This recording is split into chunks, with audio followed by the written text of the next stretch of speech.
तो समझ लो अभी आप पूर्ण नहीं हुए। तृष्णा से उत्पन्न होने वाली उस उदासी पर संयम रखो कि हम किसी का कितना भी भला देख लें और हम कितने भी गरीब हैं लेकिन हम संतुष्ट हैं, हम कुशल हैं, हमारे दिमाग में कोई भटकाव नहीं है। संयम रखो और असंयत रहने से किसी रूप को देखकर उत्पन्न होती हैं वे अकुशल अवस्थाएं बाढ़ की तरह आदमी को समेट लेती हैं। अगर उसके मन में कोई कुलसित विचारधाराएं अर्थात द्वेष भावनाएं पैदा होती हैं तो भगवान बुद्ध कहते हैं कि ऐसी भावनाएं बाढ़ की तरह लपेट लेती हैं, बहा ले जाएंगी आपको। आप कोई संयमी नियमी नहीं बन पाएंगे, आप धर्मी नहीं बन पाएंगे, आप मोक्ष लाभ नहीं ले पाएंगे क्योंकि आप तो तृष्णा में रहेंगे।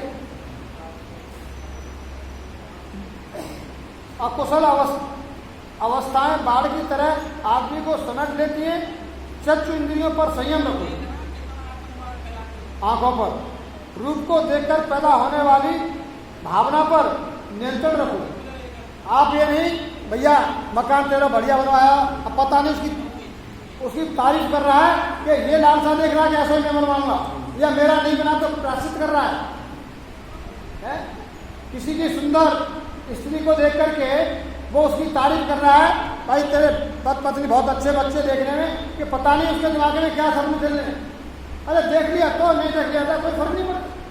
जैसे हम अनासक्त होकर के यात्रा करते हैं तो हमें केवल जहाँ चित्त की दृष्टि लगा करके भाव पैदा करके कोई चीज देखते हैं वही दृश्य दिमाग में रहते हैं, अन्यथा सारे दृश्य जो है ऐसे निकल जाते हैं। आप ये नहीं बता सकते कि रास्ता में क्या क्या देखा।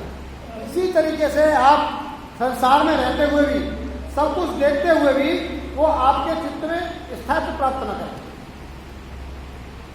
और इसी प्रकार अपनी दूसरी इंद्रियों के विषय में भी सावधान रहो। हमारी 5 इंद्रियां हैं, ज्ञानेन्द्रिय और 5 कर्मेंद्रिय। तो सबसे ज्यादा हमें डिस्टर्ब करती हैं ज्ञानेन्द्रियां। तो जैसे हमारे आंख से विकार पैदा होता है, नाक से सूंघने से पैदा होता है, और जिह्वा के चाटने से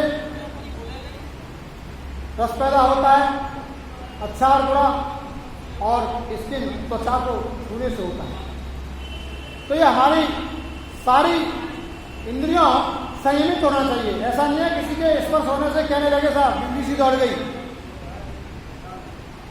अथवा किसी के कानों के शब्दों को सुन करके किसी पर रीझ गए, किसी पर क्रोधित हो गए, या जीव के स्वाद से उसके अभ्यस्त हो गए। तो भगवान बुद्ध कहते हैं इसी प्रकार धीमे धीमे क्रम से बता रहे हैं कि अपनी दूसरी इंद्रियों के विषय में भी सावधान रहो। जब तुम कान से कोई शब्द सुनो, या नाक से कोई गंध सूंघो, जिह्वा से कोई चीज चखो, या शरीर से किसी का स्पर्श करो, और जब तुम्हारे मन में तत्संबंधी संज्ञा पैदा हो तो उस वस्तु के सामान्य स्वरूप अथवा उसके ब्यौरे के प्रति आसक्त मत हो। अर्थात चित्त में विचार कैसे पैदा होता है? चित्त में विचार पैदा होता है, हमारी जो ज्ञानेंद्रियां हैं वो किसी वस्तु स्थान प्राणी के संपर्क में आती हैं। संज्ञा की क्या परिभाषा है? किसी वस्तु स्थान प्राणी के नाम को संज्ञा कहते हैं, और वो संज्ञा किसके स्पर्श में आती है? हमारी 5 ज्ञानेंद्रियों के में। या तो आंखों से देखते हैं, या हम उसे स्पर्श करते हैं, या सूंघ करके, या चाख करके। जब वो हमारी इंद्रियों के संपर्क में आती हैं तो फिर विचार उत्पन्न चित्त में होता है, भाई बहुत मीठी है, खाया जीव से और विचार यहाँ पैदा हो गया, बहुत कड़वी है, बेकार चीज है, झगड़ा पैदा हो गई। किसी के शब्द सुन गए, या तो मरीज गए, खुश हो गए, अथवा किसी से क्रोधित हो गए, कानों के संपर्क में वो शब्द आए, वाणी आई दूसरे की, और आंखों से दृश्य आया। तो इस तरीके से जब अगर ये विचार पैदा होते हैं तो तथागत बुद्ध कहते हैं उनके वशीभूत मत होना। अगर वो कुशल हो, मन से बोलने से अथवा करने से जो विचार पैदा हुए हैं, अगर कुशल कर्म हो रहा है तो करना। और कुशल कर्म की एक छोटी सी परिभाषा ये है, जो खुद को दूसरों को सुख दे, तन से, मन से, वाणी से किसी को कोई आघात न पहुंचे, तो समझना है शुद्ध कर्म है, सत्कर्म है। और उस कर्म को करने से किसी को आघात पहुंचता है तो वो पाप कर रहे हैं, कर्म है, ऐसे अगर विचार पैदा हुए तो उन पर तू अनासक्त रहना, उन पर आसक्त मत हो जाना, मोहित मत हो जाना, अंतर तू बह जाए। जैसे ही वह उसमें पारंगत हो जाता है, इसमें माया मोह राग द्वेष कुछ नहीं पैदा होता, सम अवस्था में रहता है, न लालच पैदा होता है, न मोह पैदा होता है, न तृष्णा पैदा होती है और न ईर्ष्या भाव पैदा होता है, न किसी के प्रति खुशी होती है, अनासक्त रहता है।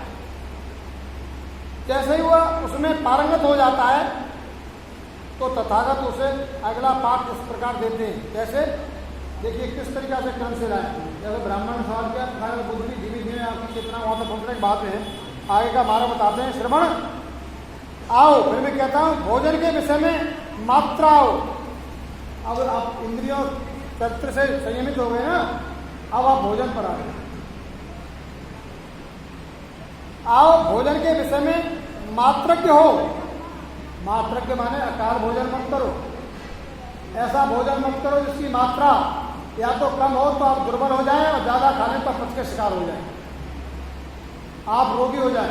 इसलिए भगवान बुद्ध ने मध्यम मार्ग बनाया, इसलिए उसके बारे में मात्रज्ञ हो जाए। मात्रज्ञ मतलब उसकी मात्रा जानने में उपयुक्त हो, युक्त हो, मात्रक हो और सावधानी पूर्वक भोजन करो, न मजे के लिए, न मद के लिए, न मनोरंजन के लिए, न शरीर को सजाने के लिए, बल्कि जब तक शरीर है तब तक इसे स्थिर बनाए रखने के लिए। इसलिए लेना इस शरीर को बनाए रखने के लिए, इसलिए नहीं कैसे खाने से ताकत आ जाएगी, या हम इसलिए नहीं कि व्रत रखा है हम कमजोर हो जाएंगे या चलना दुर्बल हो जाएगा। तो हमें बहुत ही संतुलित आहार करना है और वो हमें किसी न तो शौक के लिए न स्वाद के लिए करेंगे। भैया अरे मन चला था स्वाद के लिए बनवा ली, कल खा ले, आज पेट खराब है, हाँ, और इनको स्वाद में खाई। तो तथागत बुद्ध कहते हैं पहले तो खाने के बारे में भी मात्रक हो जाओ, न तो स्वाद के लिए खाना है, न बहुत ताकत के लिए खाना है, न मद के लिए, न मनोरंजन के लिए, शरीर को सजाने के लिए भी नहीं, बल्कि जब तक शरीर है तब तक उसे स्थिर बनाए रखने के लिए। और स्थिर का मतलब ये नहीं है कि आप उसे कमजोर कर दें, संतुलित रहें, आप भी स्वस्थ महसूस करें। स्वस्थ बनाए रखने के लिए विहिंसा से बचे रहने के लिए, विहिंसा से इतने कमजोर न हो जाए कि आप फिर हिंसा के शिकार हो जाए। कमजोर आदमी भी नियंत्रण नहीं रख पाता, जब उसकी चित्त की अवस्था कमजोर हो जाती है तब वो अपना संयम नहीं रख पाता है। इसलिए हम विहिंसा से बचने के लिए तथा श्रेष्ठ जीवन व्यतीत करने के लिए ही भोजन ग्रहण करो। भोजन ग्रहण करते समय मन में यह विचार रहना चाहिए कि मैं पहले ही वेदना को नियंत्रित कर रहा हूँ, मैं पहले ही वेदना को नियंत्रित कर रहा हूँ, अर्थात मैं भोजन खा रहा हूँ इसलिए खा रहा हूँ कि जो वेदना है, जो विकार है, उनको मैं नियंत्रण कर रहा हूँ, इससे कोई विकार पैदा नहीं हुआ। मैं संतुलित भोजन ले रहा हूँ और शरीर को और चित्त को शुद्ध रखने के लिए ले रहा हूँ, ये आपका पॉजिटिव विचार होना चाहिए। नई वेदना को उत्पन्न नहीं होने दूंगा और यह संकल्प होना चाहिए कि मैं इस खाने से कोई ऐसी वेदना पैदा नहीं होने दूंगा जिससे मुझे अनुकरण और आराम प्राप्त हो। अर्थात अगर भोजन खाने के बाद में तंद्रा आने लगे तो आप समझ लो कि आप असंतुलित भोजन लेते हैं। गाड़ी में जब पेट्रोल खत्म हो जाती है, पेट्रोल डालते ही गाड़ी को ऊर्जा मिलती है, दौड़ने लगती है। आपको अगर भूख लग रही है, खाना संतुलित खाया है तो खाना खाने के बाद में ऊर्जा मिलेगी, आप फुर्ती महसूस करेंगे। और आपको खाना खाने के बाद में आलस आने लगा, तंद्रा खाने लगी, तो आप भले ही कहेंगे हमने उतना ही खाया है, लेकिन आपने असंतुलित भोजन खाया है, इसलिए वो तंद्रा ले रहा है। फिर आगे तथागत बुद्ध समझाते हुए कहते हैं इस ब्राह्मण से, ब्राह्मण जब वह भोजन के विषय में संयत हो जाता है तब तथागत उसे अगला पाठ इस प्रकार पढ़ाते हैं।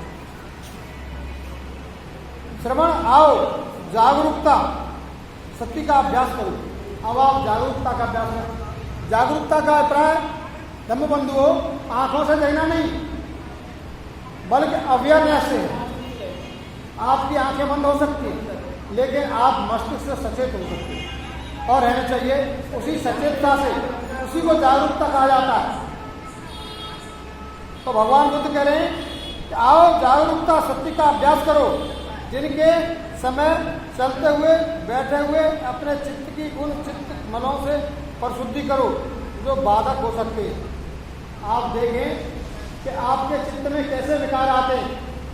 आप सोचें दिन भर में कितने बार हमने किसी के बारे में शुभ सोचा, कितना अशुभ सोचा, कितने हमारे मस्तिष्क में अकुशल विचार आए, कितने कुशल विचार आए। आप अवेयरनेस से जागृत रहिए, उन्हें देखिए। आप भले किसी से मत कहिए, लेकिन आप अपना स्वयं चिंतन कर सकते हैं कि आज दिन में या हम क्षण बाद पल बाद इतने विचार आए, ये तो अकुशल थे और ये कुशल थे। तो तुम जागरूक होकर के उनकी पहचान करें और उसका अभ्यास करें। सचेत रहते हुए बैठे हुए अपने चित्त की उन चित्त मनों की परिशुद्धि करो जो बाधक हो सकते हैं, उनसे शुद्ध होना है। रात के पहले पैर में भी चलते फिरते बैठे हुए ऐसे ही करो। रात को पहला पैर अर्थात 9-10 बजे से पहले, रात में पहले पैर में भी चलते फिरते बैठे हुए ऐसा ही करो। क्या करो कि शाम को मैं सोने जा रहा हूं, कोई अकुशल विचार तो नहीं है। लोगों को यही पता नहीं होता सोचते समय क्या होता है, फिर रात को बड़े बड़े भयानक सपने आते हैं। और वो सपने इसलिए आते हैं कि हम अवेयर नहीं होते, हम ऐसे ही सो जाते हैं। रात के दूसरे पैर में शैया से दाहिनी करवट लेटकर एक पैर को दूसरे पांव पर रखे हुए जागरूकता तथा सम्यक जानकारी युक्त अप्रमादरत रहकर अपने विचारों को उद्योगरत करो। क्या कहते हैं भगवान बुद्ध? भगवान बुद्ध बता रहे हैं कि रात का जो दूसरा पैर है, रात के पहले पैर में तो चलते फिरते रहो, बैठे हुए ये चिंतन करो कि कैसे कुशल विचार पैदा हो रहे हैं, अकुशल हो रहे हैं, अकुशल हो रहे हैं, तो उनको रोकिए, नियंत्रित करिए। और उन्हें रोकने के लिए क्या तरीका है? जो सदविचार हो रहे हैं उसमें मनन शुरू करो, उसे मौका मान दो अकुशल को आने के लिए। रात के दूसरे पैर में से सैया पर अर्थात जो आपका सिंहासन है जिस पर आप सोते हैं, दाहिने करवट लेकर, ध्यान रखिए इसे प्रक्रिया करें, दाहिना करवट लेकर एक पैर को दूसरे पांव पर, जैसे तथागत बुद्ध की आपने लेटी हुई अवस्था में उसी नरा की वो देखी होगी प्रतिमा, जब तथागत ने परिनिर्वाण प्राप्त किया था, वो मुद्रा की बात कर रहे हैं। दाहिने करवट लेकर एक पैर को दूसरे पांव पर रखे हुए जागरूकता तथा सम्यक जानकारी अप्रमादरत रहकर अपने विचारों को उद्योगरत करो। उद्योगरत का मतलब उन्हें बार बार क्रियाशील रखो, जागरूक रखो, उनका अभ्यास करो कि वो ठहर रहे हैं कि नहीं ठहर रहे हैं, ऐसा तो नहीं छोटे जा रहे हैं, दूसरा आधार भटकाव को दूर करो। तब रात के तीसरे पैर में जाकर चलते हुए बैठे हुए अपने चित्त को चित्त मलों को तथा बाधाओं से प्रशुद्ध करो। और फिर तीसरे पैर में जाकर के फिर भी कुछ है आ रहा है तो उसे शुद्ध करो जागरूक होकर के। और ब्राह्मण जब वो जागरूकता का अभ्यास हो जाता है तो तथागत उसे अगला पाठ इस प्रकार देती है। देखिए कैसे तथागत कुछ साधारण आदमी को वहां तक ले जा रहे हैं बुद्ध बुझा रहे, उसको किस तरीके से बताते हैं। भगवान बुद्ध ने कुछ भी रहस्यमय चीज नहीं रखी कि तू भी जीते जी बुद्धत्व को हासिल कर सकता है, संसार के बंधनों से मुक्त हो सकता है, लेकिन उसकी सतत प्रक्रिया है। भगवान बुद्ध आगे उस ब्राह्मण को समझाते हुए कहते हैं जब वो जागरूकता का अभ्यास ही हो जाता है तो तथागत उसे अगला पाठ इस प्रकार देती है। श्रमण आओ, जागरूकता और स्व संयम से युक्त हो जाओ। और जागरूकता और जो अभ्यास हो गया तब उससे युक्त हो जाइए स्व संयम से, यानी अपना नियंत्रण आप स्वयं पर करना सीखें, अभ्यास करें उसका। ऐसा नहीं है कोई गाली देगा तो भटक गए, दूसरों को बहाना चाहिए तुम्हें बताने के लिए। स्व संयम का मतलब है कि हम नाराज होंगे तो होंगे और नहीं होंगे तो नहीं होंगे, हमारे ऊपर नियंत्रण नहीं है, हमें इसको नाराज करना है। कैसे करोगे? हमें गाली दे देगी। तो हमारा तो नियंत्रण कुछ रहा ही नहीं, हम तो तुम्हारी गाली से ही हो गए, तुम ज़्यादा लंबी छोड़ किसी करनी जरूरत क्या है? श्रवण आओ, जागरूकता और स्वयं संयम को युक्त हो जाओ। आगे चलते हुए, पीछे हटते हुए अपने आप को संयत रखो। आगे देखते हुए, पीछे देखते हुए, झुकते हुए, आराम करते हुए, जीवन धारण करते हुए, पात्र जीवन ले जाते हुए, खाते हुए, चबाते हुए, चखते हुए, सोच जाते हुए, चलते हुए, खड़े होते हुए, बैठते हुए, लेटते हुए, सोते हुए, जागते हुए, बोलते हुए, मौन रहते हुए संयत बने रहो। अर्थात हर समय सीधा सीधा ये कह दिया जाए, हाँ 24 घंटे ऑलवेज बी अवेयर। आपको हर समय सतत अवेयर रहना, सचेत रहना है। और सचेतता किसके प्रति? चित्त के प्रति। ब्राह्मण जब वो स्वयं संयमी हो जाता है तो तथागत उसे अगली शिक्षा देती है। हे श्रवण, आओ किसी एकांत स्थान को खोजे। अब तुमने अगर ये अभ्यास हो गया, अब तो एकांत में बैठ। जंगल हो या किसी वृक्ष की छाया हो, कोई पर्वत हो या पर्वत की गुफा हो, शमशान की भूमि हो या निर्जन वन हो, खुला आकाश हो चाहे भूमि भूसे का ढेर हो। और वो वैसा करता है, जब वो भोजन कर लेता है तो वो पालती लगाकर बैठता है और शरीर को सीधा रखकर चारों ध्यानों का अभ्यास करता है। चारों ध्यानों का अभ्यास करता है। यहाँ इस स्थान का महत्व नहीं दिया। आप ये बहाना नहीं ले सकते कि वहाँ कंदरा नहीं थी, वहाँ गुफा नहीं थी, रमणीय स्थान नहीं था। भगवान बुद्ध ने कहा जो अवेलेबल है, किसानों को खेत में भी, गरीबों को कच्चे घर में भी, जंगल में रहने आते तो वहाँ भी स्थान महत्व नहीं रखता। बल्कि आप भोजन करने के बाद में एकांत में बैठ करके उन चारों ध्यानों का अभ्यास करो। चारों कौन से बताए थे? वही ऊपर जो बताए थे। हमें इंद्रियों को संयमित रखना है। ये देखना है कि इंद्रियों से या दिन में हमारे कुछ चित्त आ रहा है, विचार आ रहे हैं, वो रुक रहे हैं, ठहर रहे हैं, कौन सा विचार कितने तक जो अभ्यास किया था उसको चारों पैरों वालों को वो करना है। ब्राह्मण सभी ब्राह्मणों के लिए, ब्राह्मण सभी श्रवणों के लिए जो अभी शिष्य ही हैं और जो अभी तक मन को साधने में दक्ष नहीं हुए, काय की साधना में किया था मन की, जो अभी मन की साधना दक्ष नहीं हुए, जो अभी इसके लिए प्रयत्नशील हैं, उनके लिए मेरा यही प्रशिक्षण क्रम है। पहले तो मैं ये सिखाता हूँ। बाकी धर्म क्या सिखाते हैं? लिया नारियल, 5 फल लिया और ये चीज लिया तो लिया वहां रख देना और जाके एक हफ्ते बाद चमत्कार देख लेना। लेकिन जो अर्हत है, तथागत कहते हैं, लेकिन जो अर्हत है, जो अपने आश्रमों का नाश कर चुके हैं, आश्रम माने अपने प्रसिद्ध विचारों का, अकुशल विचारों का जो नाश कर चुके हैं, अर्थात वो रिश्ते नहीं है मस्तिष्क में, अब पैदा ही नहीं होते, जो अपने जीवन का उद्देश्य पूरा कर चुके हैं, जो कृतित्व है, जो मन से बाहर उतार चुके हैं, जो मुक्ति प्राप्त है, जिन्होंने भावबंधनों को मूलच्छेद कर दिया है, जो आंतरिक दृष्टि द्वारा मुक्त हैं, ऐसे व्यक्तियों के वर्तमान जीवन में खुशी बनाने के लिए और संयम के लिए ये बातें सहायक हैं। जब यह कहा जा चुका तब ब्राह्मण बोला, गणक ने तथागत से कहा, श्रवण गौतम, मुझे यह तो बताइए कि क्या आपके सभी शिष्य उस श्रेष्ठ निर्वाण को प्राप्त करते हैं अथवा कुछ प्राप्त करने में असफल भी हो जाते हैं? ऐसा उसने सवाल किया। तो ब्राह्मण से वो कहते हैं, तथागत, ब्राह्मण मेरे द्वारा इस क्रम से शिक्षित मेरे कुछ श्रावक निर्वाण प्राप्त कर लेते हैं और कुछ नहीं भी कर पाते, क्योंकि ये प्रश्न उनका है, कृपा नहीं है कि उन्होंने मुझे मान लिया तो इस तरह व्यापार हो जाएगा, मेरी यात्रा वंदना कर ली, मेरे स्मरण कर लिया, तो नहीं, क्योंकि ये उन्होंने बताया स्वयं अभ्यास करना है, स्वयं को उससे गुजरना है। श्रवण गौतम, इसका क्या कारण है? तो श्रवण गौतम, इसका क्या हेतु है? यह निर्वाण है या निर्वाण की ओर ले जाने वाला मार्ग है? यह श्रवण गौतम जैसे योग्य पथ प्रदर्शक हैं, तो फिर क्या कारण है कि इस क्रम से शिक्षा प्राप्त कुछ सर्वक निर्माण प्राप्त करते हैं और कुछ नहीं करते? देखिए, ब्राह्मण सवाल का सवाल करता जा रहा है और तथागत लोग उसको सब कुछ कर जाते हैं। इसी बात के महान शास्त्रा थे।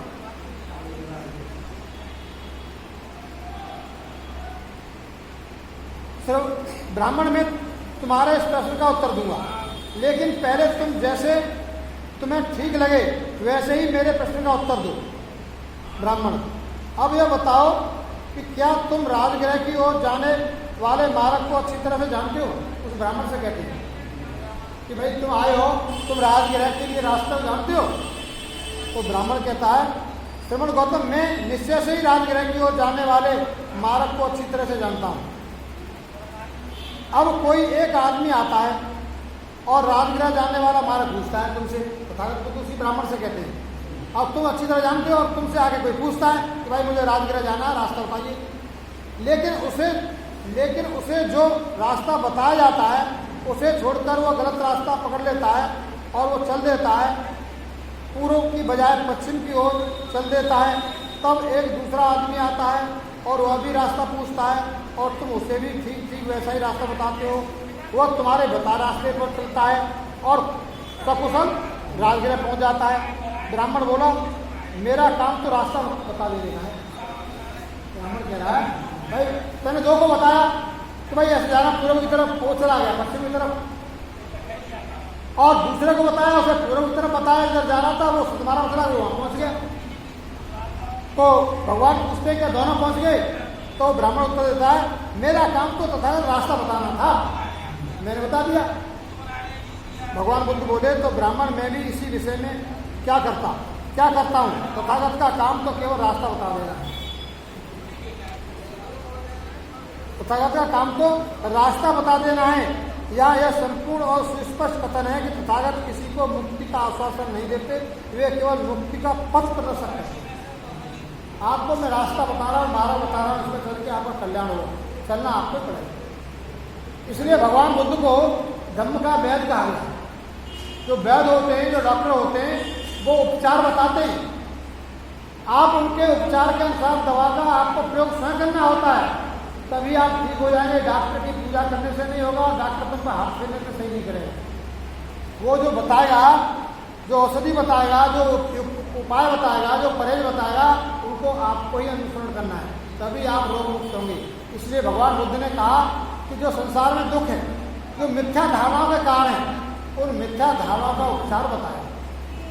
इसलिए भगवान बुद्ध को वैद्य कहा है धर्म का। यह संपूर्ण और सुस्पष्ट कथन है कि तथागत किसी को मुक्ति का आश्वासन नहीं देते, वे केवल मुक्ति के पथ प्रदर्शक हैं। और फिर मुक्ति या